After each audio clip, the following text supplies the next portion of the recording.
Bular odam bo'lmaydi. Hayvonlar. Kim? Sen yangi ustozmisan? Aha. Omadingni bersin. Hurmat. Bo'pti, charchaman, ketdim. Voy, qaqqa? Ishga. O'qishchi? O'qish meni va oilamni boqmaydi. Kim yana shu fikrda?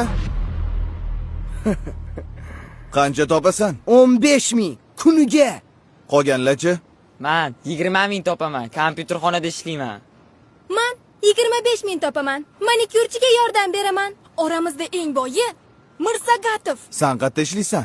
Bozorda arava tortaman. Kam 30 ming pulim bor kuniga. Sizlar bu narsalarni faxrlanib gapiryapsizlarmi, bolalar? Nima? Qornimizni to'ydirmaydigan beshlar bilan faxrlanaylikmi? Balki kelisharmiz. Nimani kelishmoqchisiz? Har bir baho uchun pul to'layman. Oppa! Вот это поворот! Eng ko'p baho olgan 5 ta o'quvchiga. Kuniga 20 mingdan. Yo'q, 25 mingdan. Roziman. Voy, qaqqa? Ishdan bo'shashimni aytib keling. Narziqulov doimgidek ikki. Balki oldin tekshirib ko'rarsiz. Voy. Bo'lar ekan o'qisa.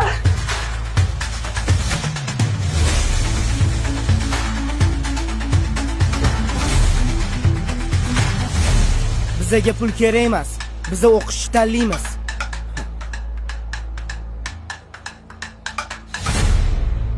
Rosa xursand bo'lsalar kerak. Sovg'a o'zi kimda? Manda. Bolla. Ustoz yo'q ekanlar. Assalomu alaykum ustoz. Doston Rustamovich ko'rmadingizmi? Dars tugadi, ketdi. Nega ketadilar? Bugun o'qituvchilar kuni-ku. Men qayerdan bilaman? Nima men uni qorovulimanmi? Ishga ketgandir. Yana qayerdadir ishlaydilarmi? Navoiyxonadami? Boshimni qotirmalaring.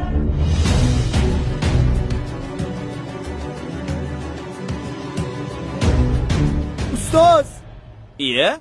Kelinglar bolalar, non beraymi? O'zingizni pulingiz yo'q ekan-ku. Nimaga bizga pul bermoqchi bo'ldingiz? o'zingizni bolalaringiz bo'lib turib, nimaga begona bolalarni o'yladingiz? Shunaqa qiyin ekan. Nima qilasiz bu kasbni tanlab? Ustozlik kasb emas, bolalarim. Ustozlik bu hayot yo'li. Siz endi ishga chiqolmaysiz. Sizni boshqa joyda kutishyapti. Qayerda? Umrada.